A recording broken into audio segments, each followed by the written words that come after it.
Hello and welcome to the Philosopher's Angle, your daily French philosophical take on the news headlines.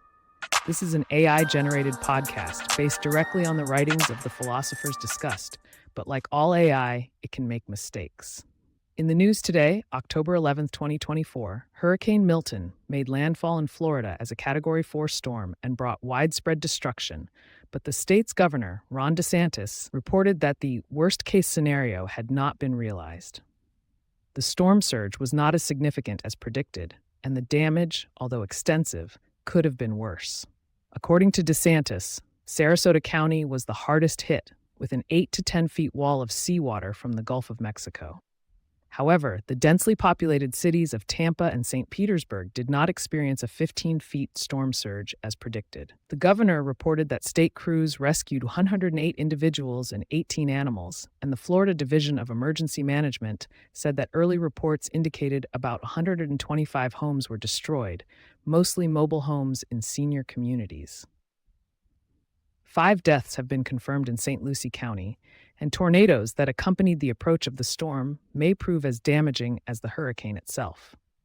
The National Hurricane Center, NHC, warned that there are still significant ongoing hazards, including strong winds, heavy rainfall, and storm surge affecting portions of the east coast of Florida.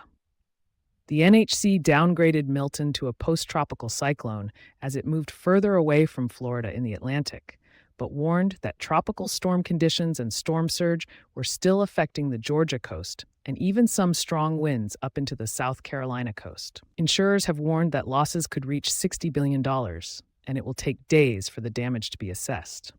Over 3.1-meter homes and businesses in Florida are still without power, down from a peak of more than 3.5 meters. Commentary inspired by the writings of Slavoj Žižek, The Hurricane Milton Disaster, a Parallax view of human hubris.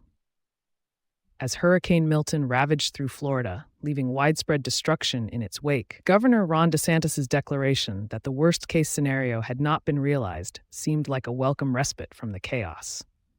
But was it merely a desperate attempt to downplay the true extent of the disaster? Or did it reveal something more profound about our relationship with nature?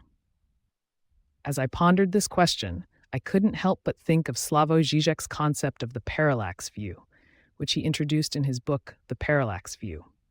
This concept designates the gap between the way things appear and their actual state. In the context of Hurricane Milton, the governor's statement seemed to embody this very idea, a disparity between the perceived reality and the actual devastation. Žižek has long argued that nature is not just a passive backdrop for human activity. It is an active agent that can disrupt our plans and force us to confront the limits of our knowledge. In his book, In Defense of Lost Causes, he wrote that nature's power can be both creative and destructive, often simultaneously.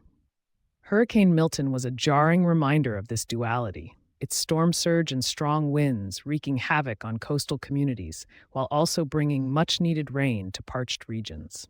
As the hurricane made landfall, it became clear that our usual ways of thinking and understanding reality were breaking down. The predictions of meteorologists, the warnings of emergency management officials, and the preparations of residents all seemed inadequate in the face of nature's fury. This is precisely what Žižek meant when he wrote in The Sublime Object of Ideology that when we are confronted with the real, the unrepresentable, unsymbolizable aspect of reality, our usual ways of thinking and understanding reality break down. In this sense, Hurricane Milton was not just a natural disaster, but also an ideological one. It exposed the hubris of human knowledge and planning, revealing the limits of our control over nature. The storm surge that threatened to engulf Tampa and St. Petersburg, only to spare them at the last minute, was a sobering reminder of the unpredictability of natural forces. As we assess the damage and begin the long process of recovery, it is essential to keep in mind this parallax view, the gap between our perceptions and reality.